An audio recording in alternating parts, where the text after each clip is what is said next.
हमने जो डिस्कशन किया, जिसे आप ऑलरेडी देख सकते हो कहाँ पे,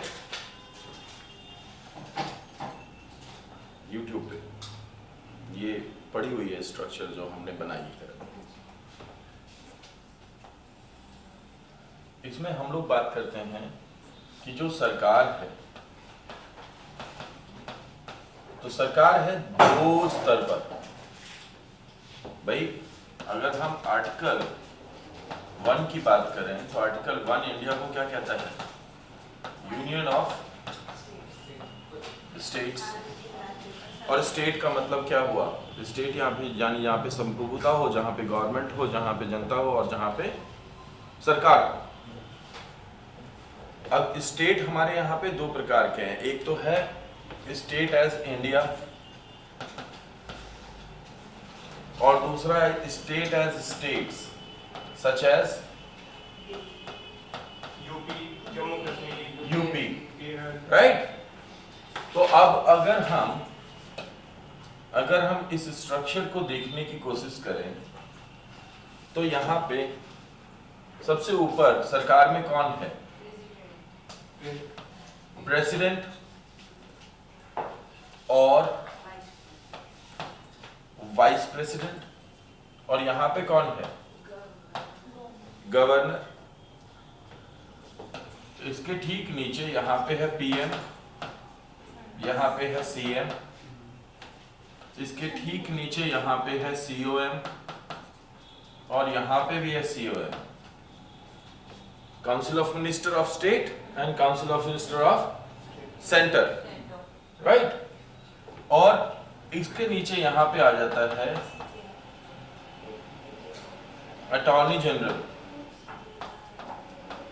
यानी AGI, attorney general of India, और यहाँ पे आ जाता है एडवोकेट जनरल,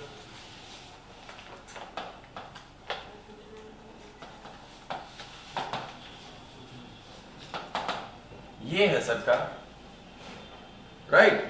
अब अगर कहीं पे क्वेश्चन आता है कि गवर्नर का अपॉइंटमेंट कौन करता है, तो गवर्नर का अपॉइंटमेंट कौन कर रहा है? प्रेसिडेंट कर रहा है। तो बेसिकली तो ये क्या है? ये है सेंट्रल एग्जीक्यूटिव। क्या कहते हैं इसे? इसे कहते हैं सेंट्रल एग्जीक्यूटिव। हम जो बात कर रहे हैं वो तो एग्जीक्यूटिव की बात कर रहे हैं ना। तो आर्टिकल 52 से चालू होता है और आर्टिकल 52 में कौन है? प्रेसिडेंट। तो president is head of the government, president is head of the government. क्योंकि जब आप आर्टिकल 79 को पढ़ोगे, जब आप आर्टिकल 79 को पढ़ोगे तो 79 क्या कहेगा कि भारत में एक संसद है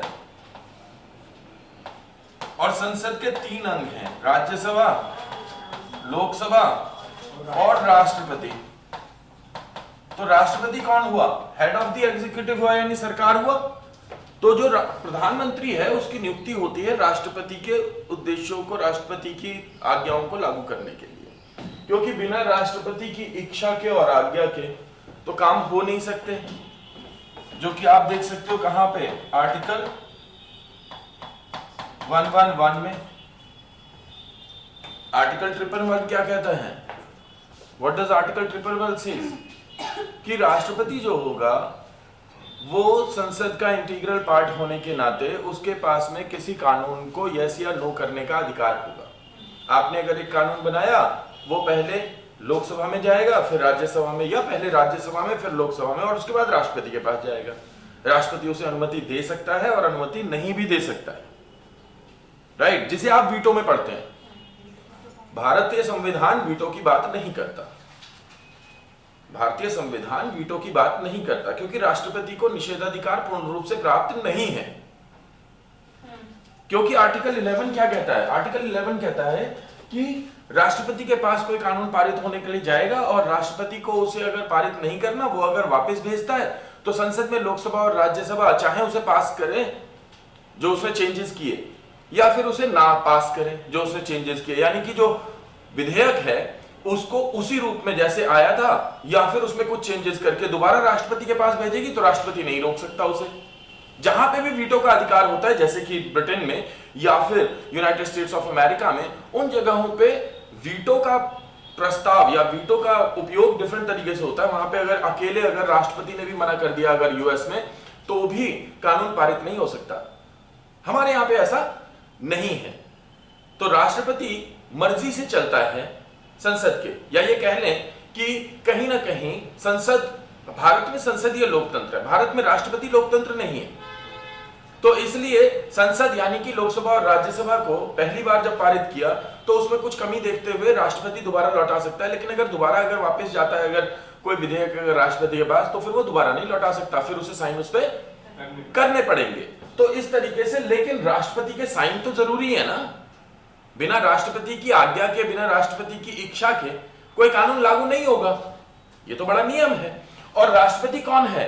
इस एग्जीक्यूटिव का हेड होने के नाते वो उसको साइन करता है। तो राष्ट्रपति के पास दोनों अधिकार हैं। कौन से? एग्जीक्यूटिव भी और कानून बनाने के भी, यानी कानून बनाने के भी और कानून लागू करने के भी।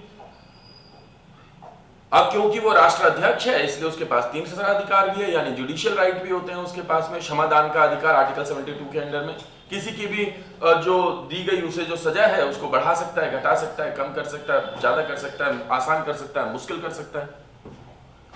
ठीक है ना? तो इस तरीके से अगर वहां पे कहीं पे अगर ऐसा क्वेश्चन है जैसा आपने मुझे दिखाया कि अगर वहां पे राष्ट्रपति नहीं दिया हुआ है और दिया हुआ है केंद्र सरकार, तो केंद्र सरकार का मतलब है कि उस केंद्र सरकार का हेड कौन है? राष्ट्रपति है। इस तरीके से केंद्र सरकार ही गवर्नर की नियुक्ति करती है। समझ में आई बात?